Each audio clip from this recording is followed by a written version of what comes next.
Part 3. Nagising ako na maasakit ang pantog ko. Dahil na rin siguro sa kakulangan ng tulog nitong nagdaang gabi ay napahaba ang tulog ko. Napabalikwas ako ng bangon nang maalala ang nangyari, at kung nasaan ako ngayon. Inilibot ko ang paningin at mukhang nandito ako sa isang silid. Ang gara ng kwarto, malaki ang kama na hinigan ko, sobrang lawak, black at gold ang kulay ng paligid.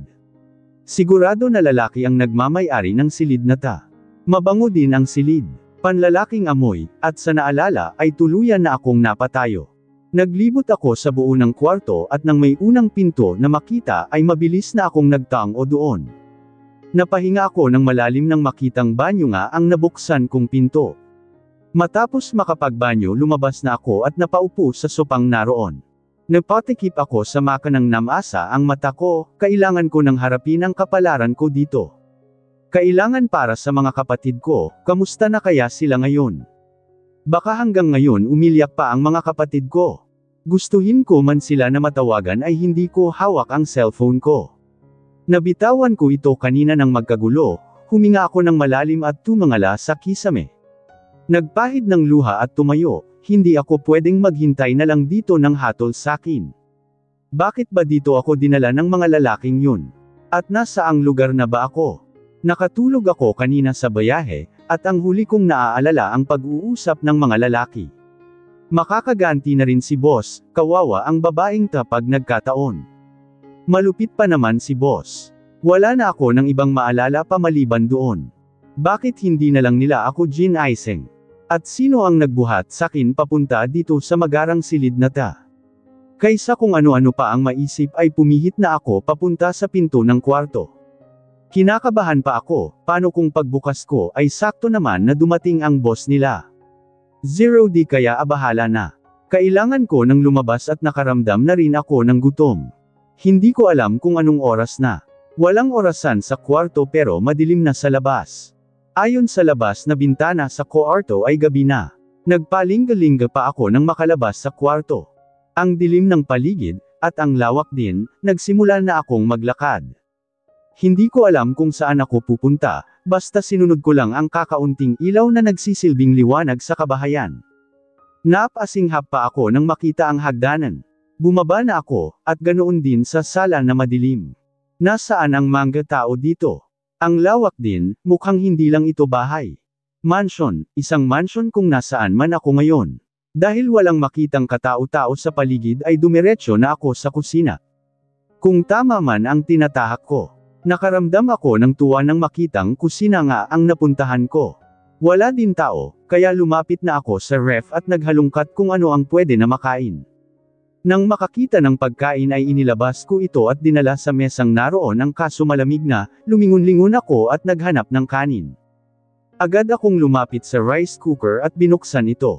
Napangiti din ako nang makitang mayroon pang kaunti na kanin. Kumuha ako ng plato at nagsalin ng tubig sa baso, lalapag ko na sana ang hawak na baso matapos uminom nang biglang may sumigaw sa likod ko. Sino ka? Paano ka nakapasok dito sa bahay? Nabitawan ko ang hawak na baso at nahampas ko ang sariling dibdib, umubo ako ng maraming beses, naramdaman ko naman na lumapit ang babae sa likod ko at hinimas din ang likod ko. Naku, pasensya ka na. Nagulat ata kita, ayos ka lang.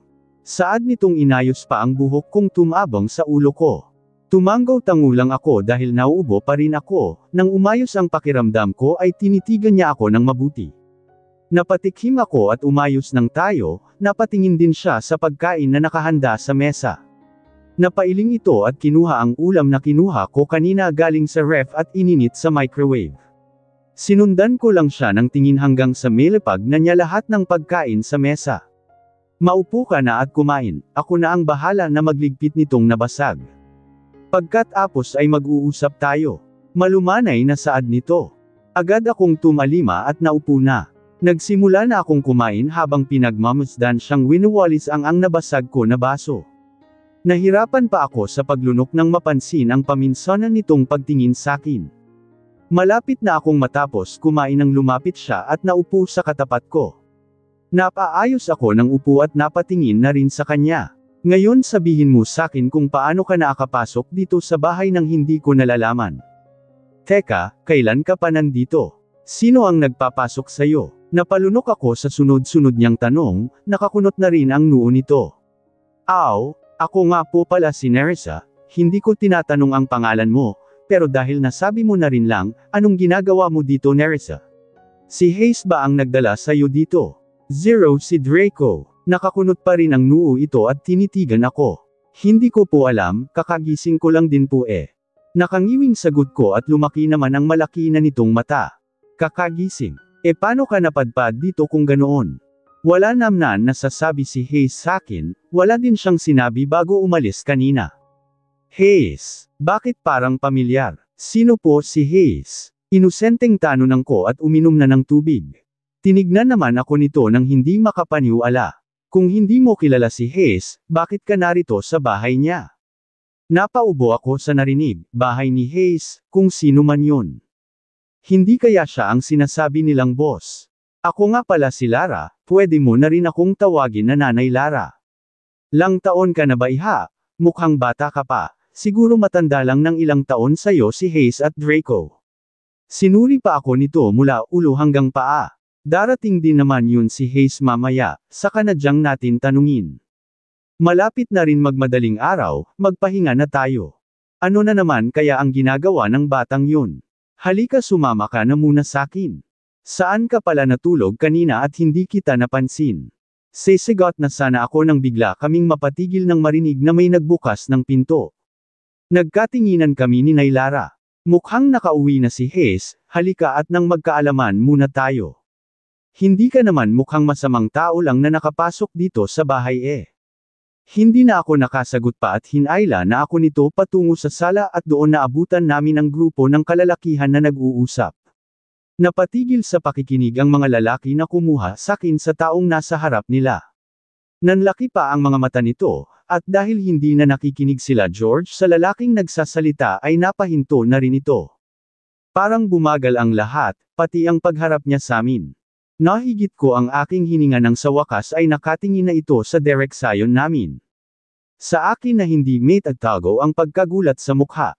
Napakunot ang noo nito at naglakad patungo sa kinaroroonan namin ni Lara. Kumalabog ang puso ko sa saya at galit. Naibulalas ko. Mas lalo naman nangunot ang noo nito, nanindig ang balahibo ko nang magsalita ito sa harapan ko, "What the hell are you doing out here?" Hindi maari. Dumagundong ang tanong nito sa buong kabahayan. Napapikit ako at napaisip sa tanong niya. Siya ba ang sinasabi nilang i-boss? Hindi ako nakapagsalita at namulat na lang akong hila niya sa braso ko. Dismiss. Saad niya sa mga tauhan at sabay-sabay naman ang mga itong tumayo at nagpaalam. Nagpatangay ako sa hila niya hanggang sa makarating kami sa kwarto kung saan ako nagising kanina. Mukhang kwarto niya yun. Nang makapasok kami ay ibinalibag niya ang pinto kasabay ng pagbitiw sa braso ko. Napatawag ako sa braso ko na namanhid ata sa sakit dahil sa higpit niyang pagkakahawak. "Now talk, what are you doing out there?"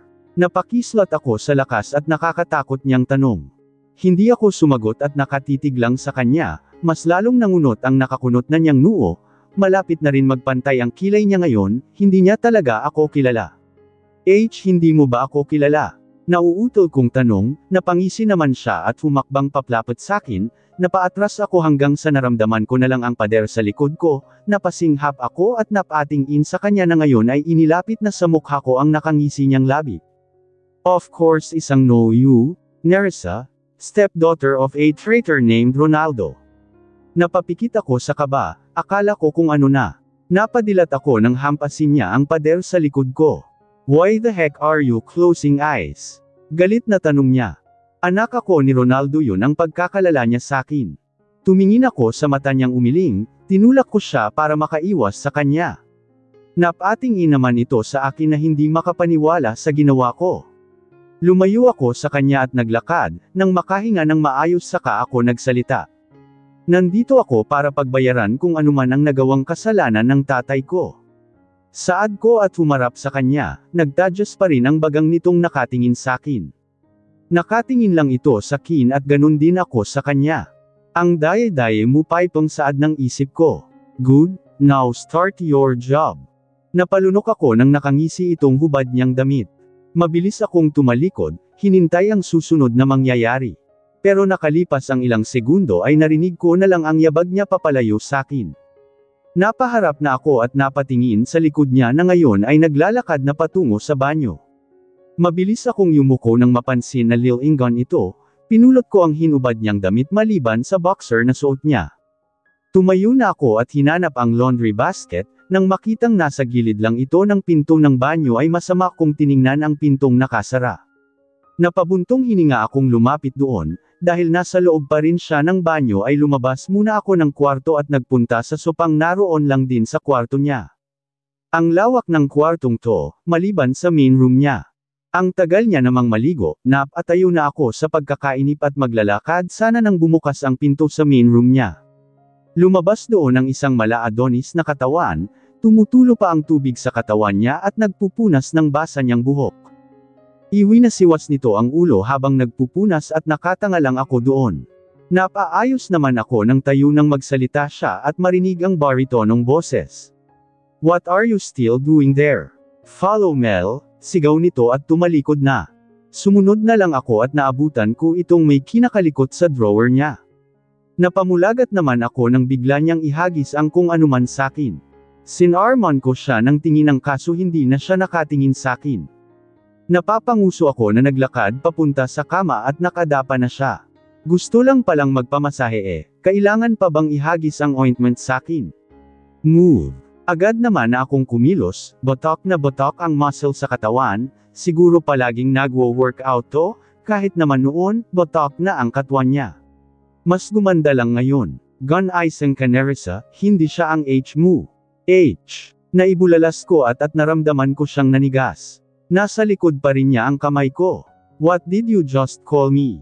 Tumihaya na ito at nanliit ang mata sakin. "What did just call me?" Ulit niya sa tanong niya. Napatitig na lang ako sa kanya at namasa ang mata ko. Tumayo na ako at hindi na sinagot pa ang tanong niya. "Wala ka na bang ibang iuutos? Malalim na ang gabi at mabuting magpahinga ka na rin. Last you woman, now answer me." Napahinto ako sa sigaw niya.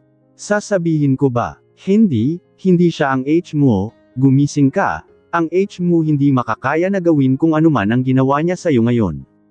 At hindi ka niya sisigawan. Pwede ba na H na lang ang itawag ko sa'yo? Napakunot noon naman siya sa sinabi ko. "No," sagot niya at bumalik sa pagkakadapa. "Call me sir." Sabi ko nga, hindi niya talaga ako kilala. Hindi na siya nagsalita pa ulit kaya naglakad na ako palabas. Hindi ko alam kung saan ako maihiga, kung pupuntahan ko ba si Nailara. Pero dahil wala naman siyang iniuutos ay nanatili ako sa sopa. Hindi na rin ako madalaw ng antok, napapahingang malalim akong naupo, at napatingin sa nakasarang pinto sa kwarto niya. Marami nang nagbago, at siguro ay isa na siya doon, hindi ko siya masisi kung yun ang naging desisyon niya, ang kalimutan ako. Hindi ko alam kung ano ang mangyayari sa akin dito, pero kailangan kong ihanda ang sarili ko, katulad ng sinabi nila George, maghihiganti daw ang boss nila, hindi ba dapat ako ang magalit? Siya ang lumingaw, at ngayon ako pa ang mapagbubuntungan niya sa galit dahil sa ama-amahan ko. Naalimpungatan ako at mabilis na napaupo, nakatulog pala ako dito sa sopa. Napatayo ako nang hindi alam ang gagawin, baka kasi magalit na naman siya kapag lumabas ako. Napatingin ako sa pinto nang bumukas at lumabas doon si Hayes nakakunot na naman ang noo nito at parang may masama akong nagawa. "What are you still doing here? Tingnan mo to, malamang nawala naman siyang sinasabi kung ano ang gagawin ko." Narinig ko itong napasok at naglakad papunta sa kinaroroonan ko. "Follow me." Bastos talaga. Legis ba naman sa mukha ko ang ginamit niyang tuwalya at sapol sa mukha ko? Pero in fairness, ang bango, bitbit ang tuwalya ay sumunod na ako sa kanya. Burma ba kami at nakarating sa kusina. Doon naabutan namin si Nailara na naghahanda ng pagkain kasama ang isang katulong. "Manang Lara," kaagad naman na humarap ang matanda. Wala talagang modo ang lalaking ito. "Magandang umaga po." Bati ko nang magawi ang tingin nito sakin. Baka nagtataka pa siya kung anong ginawa namin ng boss niya sa kwarto nito, hinayla ba naman ako ng walang paabi. "Kayo na po ang bahala sa kanya, give her works to do." "Sige ako nang bahala sa kanya, maayos na ba kayo? Kumain na muna kayo ng almusal at nakahanda na ang lahat." Nakangiting paanyaya ni Nailara, nauna na si Hayes sa dineng at pinaghanda naman ito ni Nailara, pero napatigil din ng magsalit si Hayes. Let her do that. Napatingin si Nailara sakin, siguro alam na niya ang ugali ng amo kaya sumunod na lang. Kinuha niya ang hawak kong towel at iginiya akong lunapit sa mesa para mapagsilbihan ang gagaw na ta. Kung makastang hari, nakanguso akong lumapit at nagsimula ng lagyan ng pagkain ang plato niya. Kompleto naman sana ang kamay, bakit kailangan pa na pagsilbihan to? Stop doing that. Napahinto sa ere ang pitchel na hawak ko. Lalagyan ko sana siya ng juice nang magsalita ito. Napatingin ako sa kanya, nakatingin siya sa labi ko kaya agad ko itong tinikom. Umayos na ako ng tayo at aalis na sana nang magsalita ulit siya. Stay, until I'll finish my food. Walang emosyong utos niya. Uupo na sana ako nang masama ako nitong tiningnan. Stand there and wait until I'm done eating. Napaismid ako at lumayo ng kaunti sa kanya at doon tumayo. So, ano to gwardiya niya ako? Mukhang papahirapan talaga ako ng gagaw na to. Asa naman siyang papatalo ako? What are you thinking? Are you killing me in your head? Nakangising tanong niya at samubo, napataas ang labi ko sa sinabi niya at pinilit na ngumiti. Hindi po. Good. Nagpunas ito ng labi at tumayo. Ang bilis naman kumain nito. Follow me. Napapaikot ang mata kong sumunod sa kanya. Wala ba siyang ibang sasabihin kung di ang follow me? Hindi ko alam kung saan niya ako dadalhin. Naikot na ata namin ang bahay niya, este mansion pala. May binuksan itong pinto at napaubo pa ako nang tuluyan na niya itong mabuksan. Here, your first work. Fix this room and clean it. Hindi pa ba trabaho ang pinagawa niya sakin kagabi? Napaubo ako na sumunod papasok sa kwarto na puno ng gamit. Bodega ata to, na ilang dekada nang hindi man lang nadadalaw. Lumabas na siya at naiwan na ako sa loob. Teka sandali. Sigaw ko nang may maalala. Wala ako ng damit na pamalit. Para sa kaalaman mo, kinuha ako ng mga tauhan mo basta-basta at wala man lang akong nadalang damit kahit isa. Nagtaka siya at biglang bumalik ang walang emosyon na mukha. It's not my problem anymore. Sagot nito at tumalikod na. Abat talaga, sinasagad nito ang pasensya ko. Hoy, problema mo yun no. Kapag bumaho ako dahil hindi ako nakakapagpalit ikaw din naman ang maagribyado. Tsaka, nangangati na ako sa suot ko. Mababa na ang boses ko sa huling sinabi at napayo kong kinutkot ang kuko sa daliri ko. Sok. Napasinghap ako at pinigil na mabatukan ang lalaking yun. Sumunod na lang ako sa kanya, siguro manghihiram na lang ako kay Nailara. Nanlalagkit na rin ako gusto ko nang makapagpalit at makaligo. Basa pa ng luha ang damit ko na to kahapon at sipon. Iwaw, kakadiri na ako. Hindi ko na nakita pa si Hayes, dumiretso na lang ako sa kusina at nakasalubong ko doon si Nailara na may dalang damit. Lumapit ito sa akin at inabot ang hawak niya na ikipinagtaka ko. Pinabibigay ni Hayes, maligo ka na muna at mamaya ko na lang ibibigay ang iba mong damit. Yan pa lang ang nakita ko hala na at humayo ka na at maglilinis ka pa daw. Papatulungan na lang kita kay Marge mamaya. Wala na akong nagawa nang itulak na ako nito sa maid quarters at pinas-okay sa banyo. Napahingi akong malalim at napatingin sa hawak kong damit, kompleto, kaninong underwear kaya to? Hindi naman siguro kay Nailara to. Hay, ngayon pa ba ako mag-inarte? Wala akong ibang mapapagpilian. Naligo na ako at nagbihis pagkatapos. Mabuti at nagkasya sakin ang damit na ibinigay sakin ni Nailara at ang short na hanggang tuhod. Lumabas na ako matapos magsuklay sa nadaanan kong sukli sa salamin kanina. Dumiretso ako sa kusina at naabutan doon si Nailara at si Marge. Hindi ko pa alam kung matanda ako sa kanya o siya. Diyos ko, ang dami namang gamit to. Hindi ko alam naman may ganitong kwarto dito na puno ng gamit. May instrument, painting at kung ano-ano pang furniture. Lang buwan na ako dito pero hindi naman ito pinapapapuntahan ni Sir Hayes Bakit ngayon lang? At ikaw pa ang nautusan?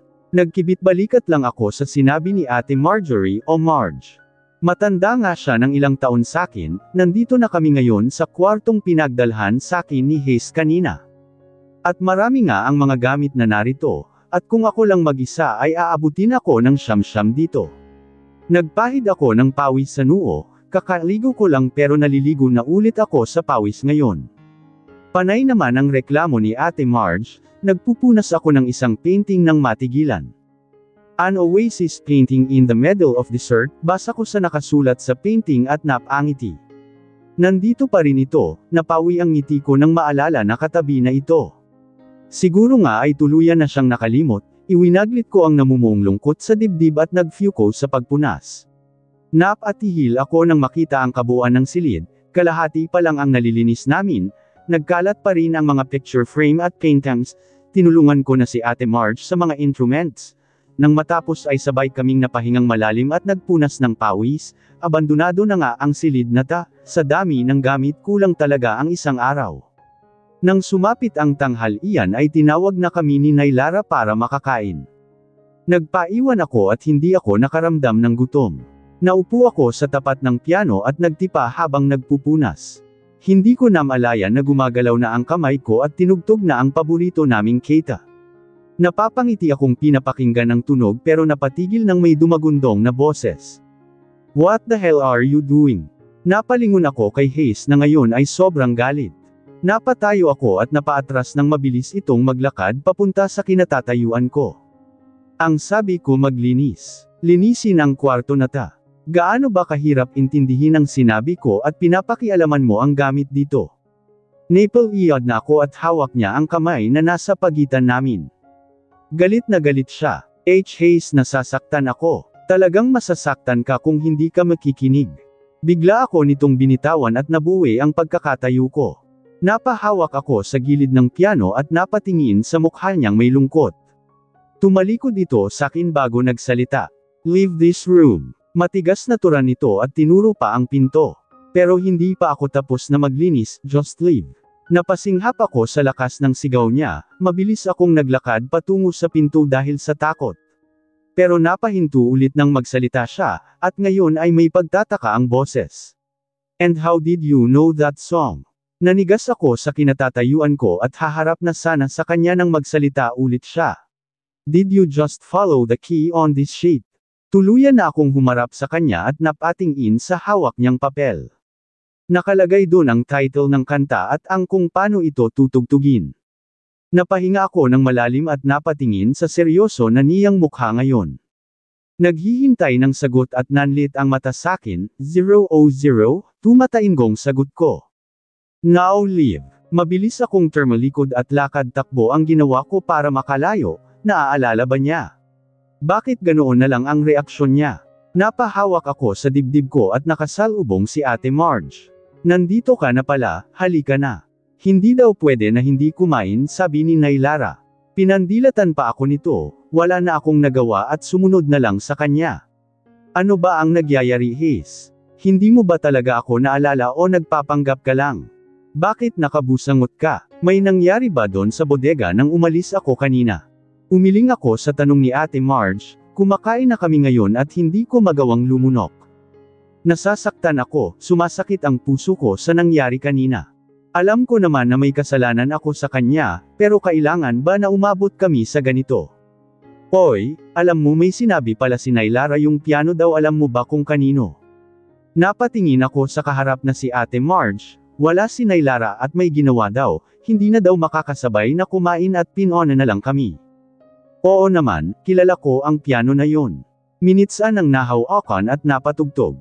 Hindi ako sumagot pero nanatili ang tingin ko sa kanya at naghintay ng sagot. Kay Ma'am Hillary daw pala yon. Pabulong na saad nito.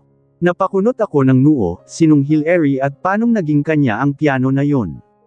Palagi daw dun tumatambay si Sir Hayes at Ma'am Hillary dati. Naging bonding daw nila ang pagtugtog at pagkanta noon, pero ipinatago na daw ni Sir Hayes nang mawala ang fiancé niya. Malungkot nitong saad na nagpalito sakin. Sino si Hillary at sinong fiancé ang sinasabi nito, naguguluhan ako. Sinong Hillary? Yuzis ako at napatingin pa ito sa paligid. Fiancé daw siya ni Sir Hayes, at malapit na sana na ikasal kaya lang ay wala na si Ma'am Hillary. Bulong niya, kinabahan ako sa sinabi niya, may fiancé si Hayes, dapat akong matuwa diba? Nakahanap siya ng babaeng magmamahal sa kanya. Pero bakit nawala? Napatingin ulit ako kay Ate Marge na nagpatuloy kumain. Binitawan ko na ang kutsara at tinidor ko at tuluyan nang ibinigay ang buong atensyon sa kanya.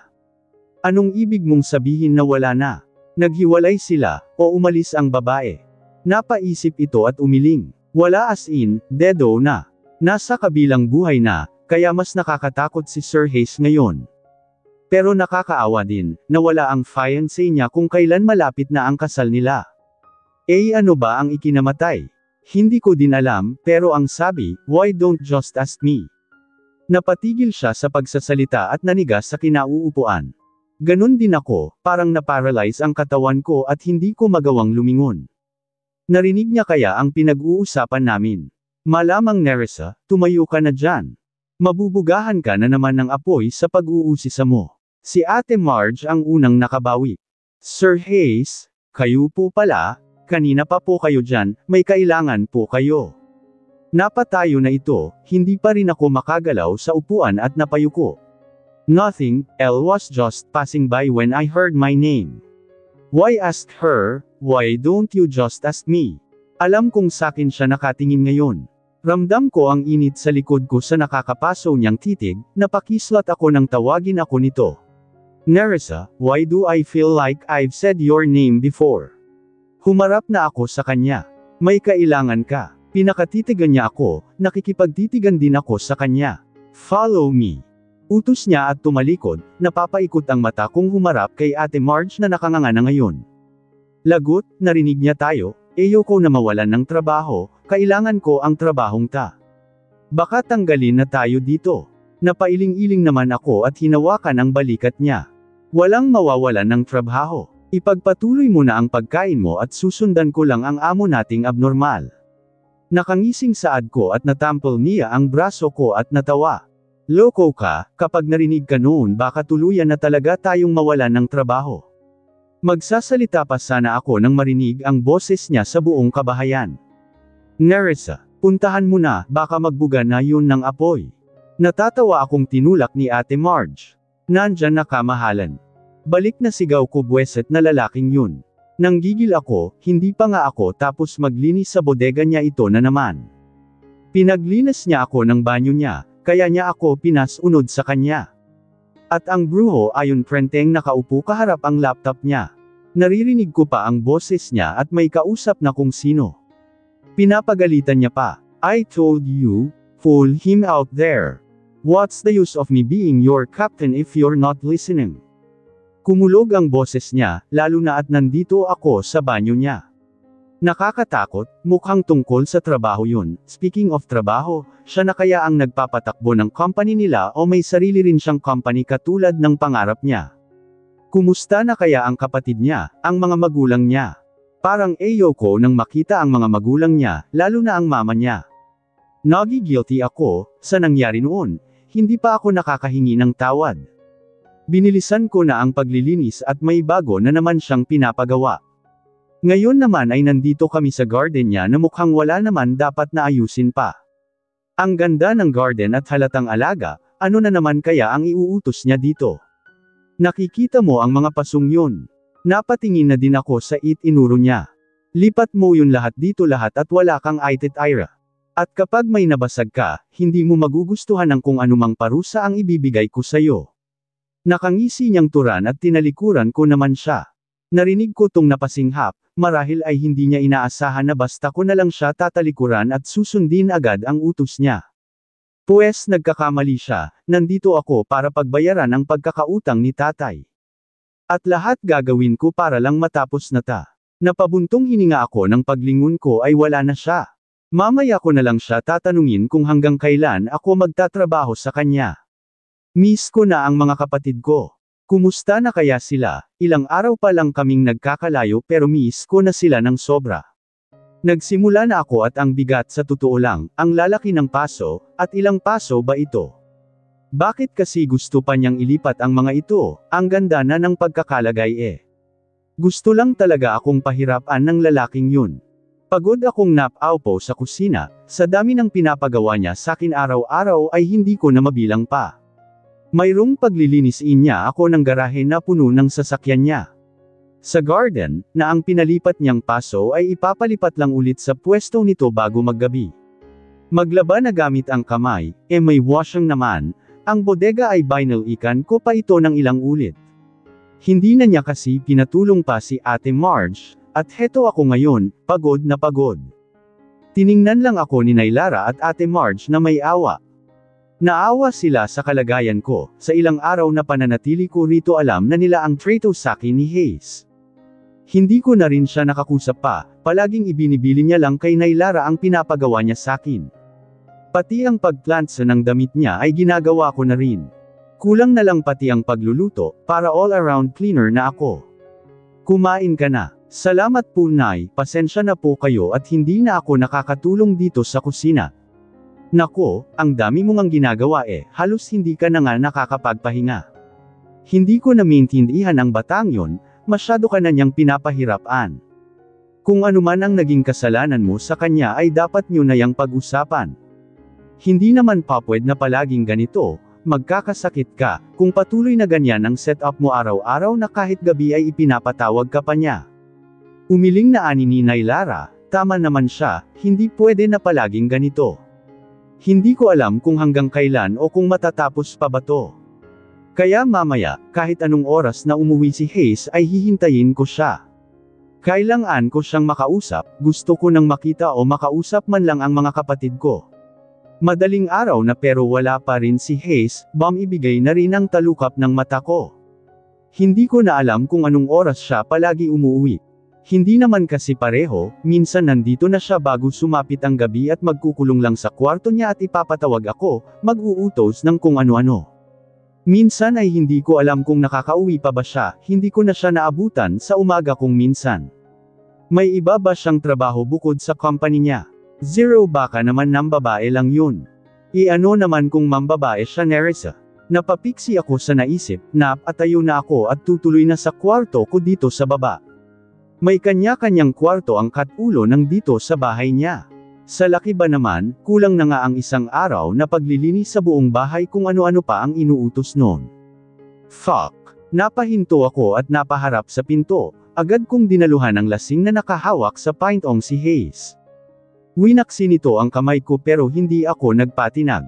Tulungan na kita. Move. Sigaw niya pero not-humble lang kaya tinulungan ko siya uli na ternayo. Ang dami pa kasing arte, hindi na nga makatayo ng maayos Nilaklak ata nito pati bote ng alak sa kalasinggan. Niyakap ko siya sa gilid at pinahawak sa balikat ko. Naglakad kami paakyat at ang bigat niya sa tulang pasuray-suray pa kami at ang tagal naming nakarating sa kwarto niya. Ibinagsak ko siya sa kama niya at umungol lang ito. Sino kaya ang naghatid sa kanya dito kung ganitong lasing to? Hinubad ko na ang sapatos niya, tumadyak pa ito kaya napaupo ako sa sahig sa gulat, pinalo ko ang paa niya nang tumigil siya sa kakasipa, matapos sa sapatos niya ay ang damit naman niya ang sinubukan kong tanggalin, paano ko pa makakusap ng matino to kung ganito kalasing ang lalaking to? Don't touch me. Tinabig niya ang kamay kong nasa butones ng polo niya. Kailangan mong malinisan. Ungol lang ang sagot nito. Hinayaan naman niya ako kalaunan, nahubad ko na ang damit niya kaya nagpunta ako ng banyo at naghanda ng pamunas sa katawan niya. Nagulat pa ako nang makita ang posisyon nito ngayon, nakaupo na siya at nakasandal sa headboard ng kama. Naupo ako sa gilid ng kama sa table niya at inilapag ang dalang palanggana sa side table. Sinimulan ko na ang pagpunas sa kanya, napapiksi pa siya ng lamapat ang basang towel sa mukha niya. Napatigil naman ako ng damilat ito at hawakan ang kamay ko. Your father, he will pay for what he did. And since he's not anywhere, you'll pay for it. May bahid ng sakit na turan niya. Hayes, he betrayed you, and that cost my fiancé life. Nagtatadyos bagang nasaad niya, humigpit na rin ang hawak niya sa kamay ko. Anong gusto mong gawin ko? Nilakasan ko na ang loob ko na magtanong, napangisi siya at hinayla ako palapit sa kanya. You'll do anything. Nadudulang ako sa sobrang lapit ng mukha namin ngayon, nauutol akong sumagot, 000, mas lalong lumapad ang ngisi niya at binitawan ako, napatayo ako at hinintay ang susunod niyang utos, pinag-cross niya ang mga braso sa dibdib niya at tumingin sakin. Strip. Strip. Nanlaki ang matang napatingin ako sa mukha niyang nakangisi pa rin. Anong sabi mo? I said strip, You said you'll do anything. Now strip, I'll want you naked. Nanlamig ang katawan ko hindi dahil sa aircon sa kwarto, kundi sa sinabi niya. Gusto niya akong maghubad. Anong balak mong gawin? Kahit nanginginig ang kamay ko sa galit ay tinikom ko ito at sinalubong ang nakakapasong titig niya. I want you naked in my bed, while I fuck your body and, tama na. Sigaw ko at napatikip sa dalawang taing ako, masyadong vulgar ang sinasabi niya at hindi ko kaya. What? You said you will do everything I want, now, are you backing out? Marami namang pwede mong ipagawa sakin, pwedeng iba na lang. Kinakabahang tanong ko at nag-iwas ng tingin sa kanya. No, I'll want to fuck, now strip, or do you want me to help you undress? Hayes, nahihintukutan kong sigaw sa kanya. Don't yell at me, and don't call me by my name. Call me sir, you. My slave and I already bought you so you have nothing to say to what I want to do with you. Nap-atres na ako nang tumayo siya, wala na ang bakas ng kalasinggan niya ngayon, nap-atres ako hanggang ma-corner na niya ako sa pader, ikinulong niya ako sa mga bisig niya. Inamoy niya ang buhok ko at humahaplos ang kamay niya sa katawan ko. Hey swag! Pidgel ko sa kamay niyang naglalakbay papunta sa dibdib ko. Hindi siya nakinig at nagpatuloy lang. Siya, I'm sure you will like this too. Napapikit ako sa sensasyon na nararamdaman mula sa haplos niya.